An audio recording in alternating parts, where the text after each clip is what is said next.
ABC 10 News at 7 starts now. If you're fully vaccinated, you can pretty much ditch your mask. That's the word tonight from the CDC. Good evening, I'm Kimberly Hunt. And I'm Steve Atkinson. The new guidance out today says that fully vaccinated people can stop wearing masks outdoors, in crowds, and in most indoor settings. Now, the exceptions are crowded indoor settings such as buses, planes, hospitals, prisons, and homeless shelters. But the CDC guidelines do not supersede our local mask wearing restrictions, which are still in place. Our ABC 10 News reporter John Horn spoke to a local infectious disease specialist who says the threat of COVID is not over.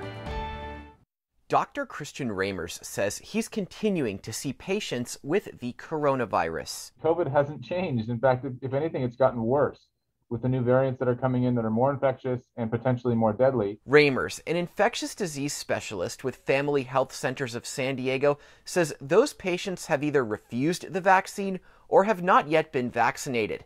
In the county, however, nearly 1.3 million people have been fully vaccinated.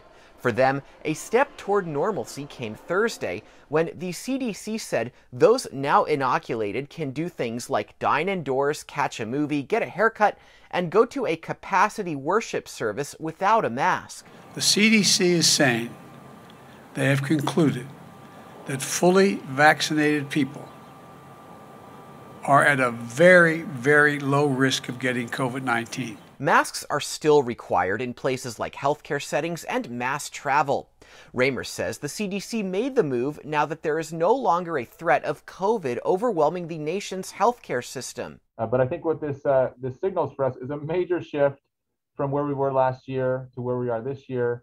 And the number one factor in that is the effectiveness of the vaccines at protecting us. The CDC guidelines do not supersede local restrictions, meaning current mask mandates are still in place. John Horn, ABC 10 News. Governor Newsom has set a June 15th date to lift the state's mask requirements. We have reached out to the state to see if those new CDC guidelines will impact that date.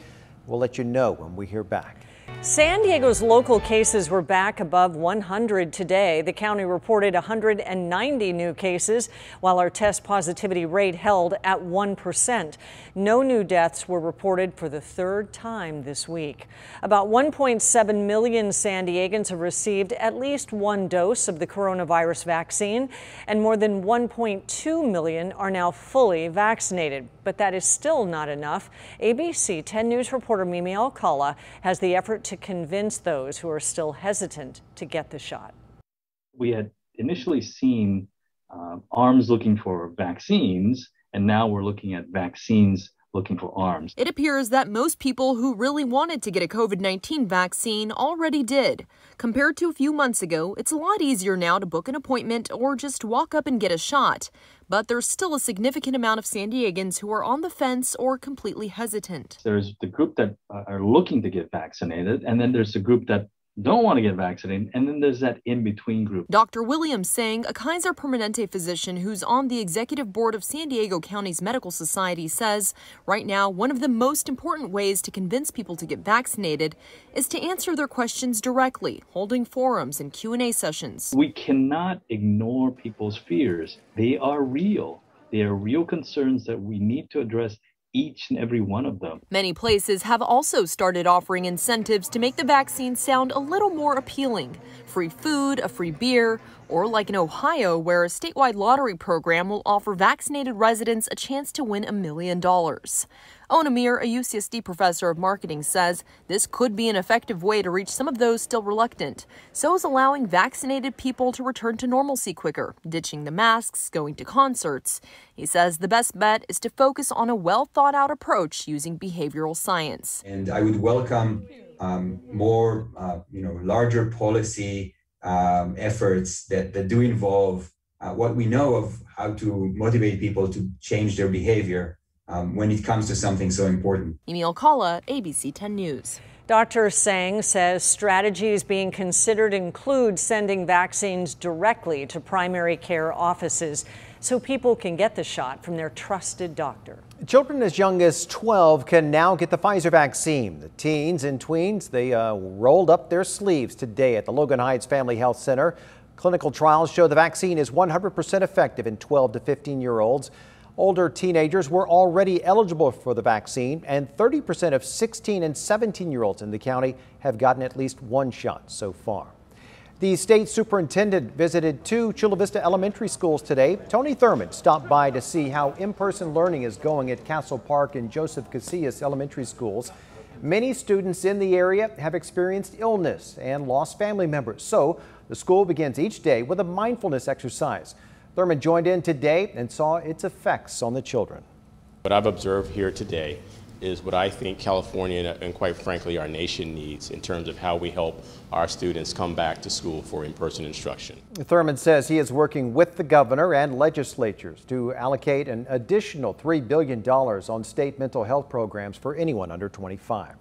You can stay on top of any new developments with coronavirus by downloading the 10 News app. A free version is available in the App Store.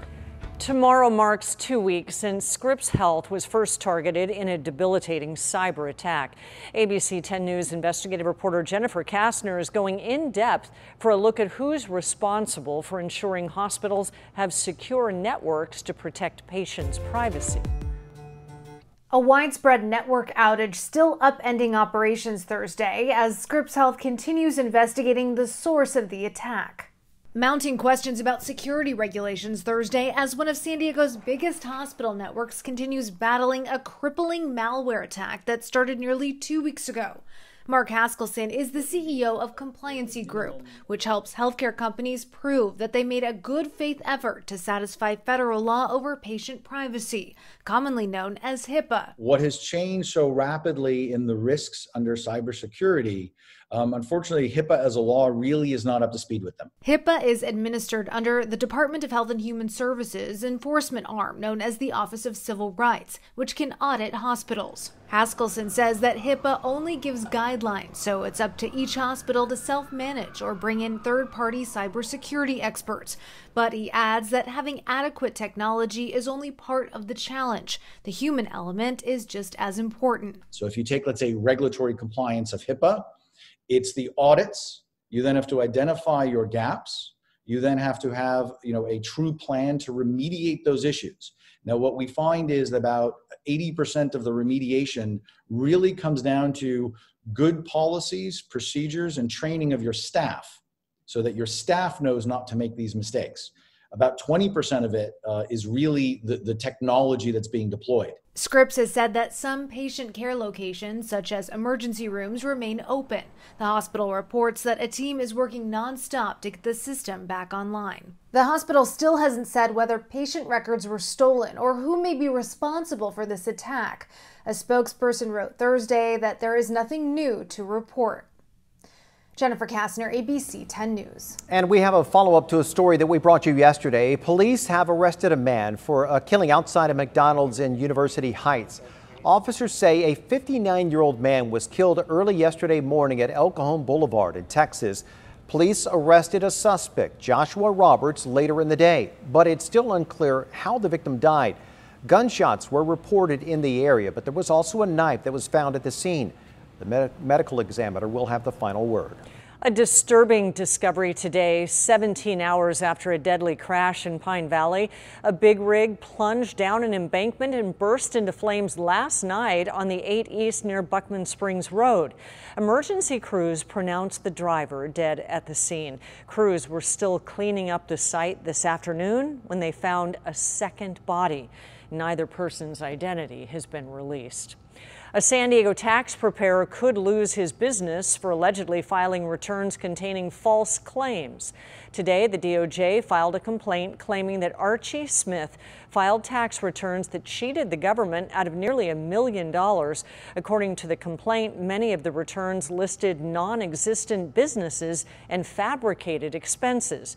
A court will now decide whether to ban Smith from working as a tax preparer.